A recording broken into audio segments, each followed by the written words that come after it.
Yan, tingnan nyo ang aking ginagawa. Magbabayat po tayo ng sibuyas. Akin po siyang i-preserve. Gagamasin ko sa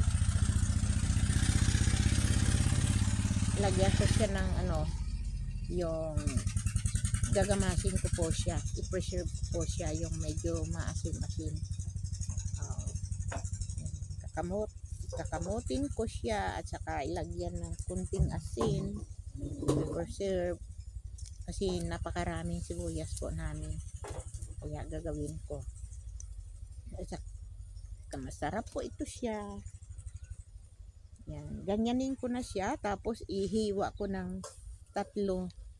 Tapos gamasin ko sa asin, and then after that, pipigaan ko siya at saka ilagay sa Tupperware at lagyan ng yung inano ng yung magsaing tayo, yung tubig ng ating isasaingin na hinugas, yun ang ating ilalagay. Yan, masarap po siya. Thank you very much po.